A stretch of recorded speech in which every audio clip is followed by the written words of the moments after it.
क्या आज हमको नया क्लास 12 केमिस्ट्री का एक इंपॉर्टेंट यहाँ पे टॉपिक है। देखो एग्जाम में आ सकता है 3 या 2 मार्कर्स में, दोनों में, या आपसे एमसीक्यू में भी छोटी छोटी चीज़ें से पूछी जा सकती हैं। क्या दिया हुआ है? Lanthanoid contraction. अब लेंथेनॉइड कॉन्ट्रैक्शन क्या होता है? सबसे पहले डेफिनेशन पढ़ते हैं। मैंने आपके लिए पहले से लिख के रखा था कि अगर मैं लिखूँ तो टाइम वेस्ट ना हो आपका।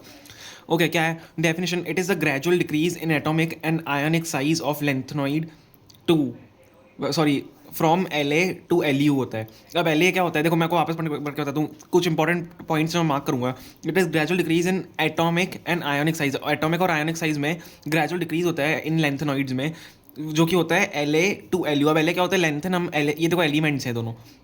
एल ए होता है लेंथेनम और एल यू होता है ल्यूटियम। ठीक है, ल्यूटियम इसको बोलते हैं। एल ए एंड ल्यूटियम जो है उसमें से, मतलब एल ए टू ल्यूटियम में डिक्रीज होता है, ग्रेजुअल डिक्रीज एटॉमिक और आयोनिक साइज में। ठीक है, समझ में आ गया। अब हम देखते हैं रीज़न इसका। रीज़न क्या है इसका डिक्रीज होने का?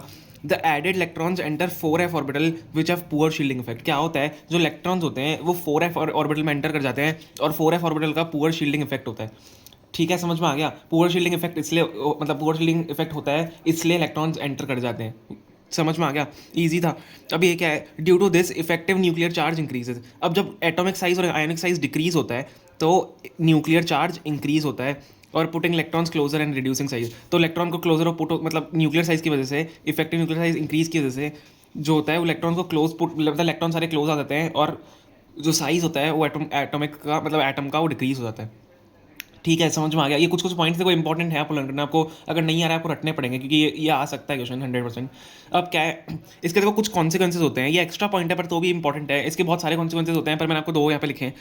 Similar sizes of 4D and 5F orbital. देखो ये क्वेश्चन पूछ लिया जा सकता है, why length in lanthanoids there are similar size of 4D and 5F orbital. तो आप क्या लिखोगे? Elements like HF and ZR, elements like HF and ZR have almost same atomic size due to lanthanoid contraction. इन दोनों का size same होता है due to lanthanoid contraction, क्योंकि 4D और 5F ऑर्बिटल का साइज सेम होता है।